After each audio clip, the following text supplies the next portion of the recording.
இன்னைக்கு ரக்ஷாபந்தனு, அதுவே இப்போ எனக்கு கொஞ்ச நேரத்துக்கு முன்னாடி தான் தெரியும். எத்தனை பேர் உங்கள் கையில் இன்னைக்கு ராக்கி கட்டினாங்கன்னு மறக்காமல் கமெண்ட் பண்ணுங்கள். பண்ணாட்டாலும் கமெண்ட் பண்ணுங்கள். அந்த போஸ்ட்டை பார்த்துட்டே இருக்கும்போது தான் இந்த போஸ்ட் வந்துச்சு. இந்த போஸ்ட்லாம் மறக்காமல் நீங்கள் யாருக்கு கட்டணும்னு நினைக்கிறீங்களோ அவங்களுக்கு இதை அனுப்பி விடுங்க. You are force to watch one movie from this list. அதாவது இந்த 4 படத்தை கூட எத்தனை வாட்டி வேணால் உட்காந்து பார்த்துடலாம் போல இப்போ ரிலீஸ் ஆன டாக்ஸிக்கை பார்க்குறதுக்கு.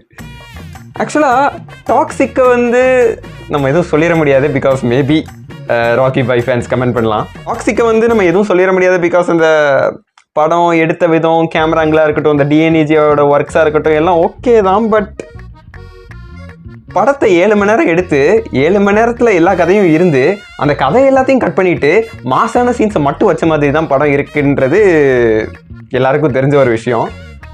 ஆனால் இதில் ஜனநாயகன் கூட ஆக்சுவலாக ஓகே தான். ஆனாலும் டாக்ஸிக்கை பார்க்குறதுக்கு இந்த இந்தியனே உட்காந்து பார்த்துடலாம் தான் எனக்கு தோணுது. படம் ஆக்சுவலாக ஃபர்ஸ்ட் டே 140+ crores எடுத்திருந்தாலும் செகண்ட் டே கிட்டத்தட்ட 50 crores அது டாப் ஆயிடுச்சு. படம் எப்படி ஓட போகுதுன்றது யார் கையிலையும் இல்லை. இன்னொரு விஷயம், ஆடிசே படம் கூட டாக்ஸிக் வரதுக்கு முந்தின நாள் வரைக்கும் பெங்களூரில் ஐமேக்ஸில் ஓடிட்டு தான் இருந்தது. அந்த ஐமேக்ஸில் அந்த டேயே கிட்டத்தட்ட 75% ஆஃப் ஐமேக்ஸ் ஃபுல்லாக இருந்தது. ஆனால் டாக்ஸிக் வந்த டே 2 50% கூட ஃபுல்லாக இல்லை. அதை தூக்கிட்டு ஆடிசே திரும்ப ரன் பண்ண நல்லா இருக்கும்னு நான் நினைக்கிறேன். இதை பாருங்களேன். when my parents asking யாரையாச்சும் லவ் பண்ணுறியா பயப்படாமல் சொல்லு, அந்த விஷயத்த அவன் எப்படி போர்ட்ரே பண்ணியிருக்கான்றதை பாருங்களேன். அதாவது எக்ஸாக்டாக இருக்குது. எத்தனை பேர் இதை எக்ஸ்பீரியன்ஸ் பண்ணியிருக்கீங்கன்னு மறக்காமல் கமெண்ட் பண்ணுங்கள். இந்த விஷயம் நாங்கள் ஏகப்பட்ட டைம் ஃப்ரெண்ட்ஸ் குரூப்புக்குள்ளேயே பேசிக்கிட்டது.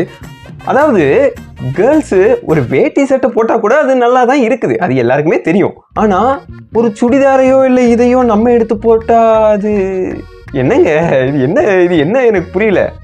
ஈவன் அவங்க கோட் சூட் போட்டாலும் நல்லா இருக்கு, இல்லை நம்ம போடுற மாதிரி கேஷுவல்ஸ் போட்டாலும் உங்களுக்கு ஓகேவா தான் இருக்கு. இதே இது அதை போட்டு நம்ம சுத்த முடியுமா?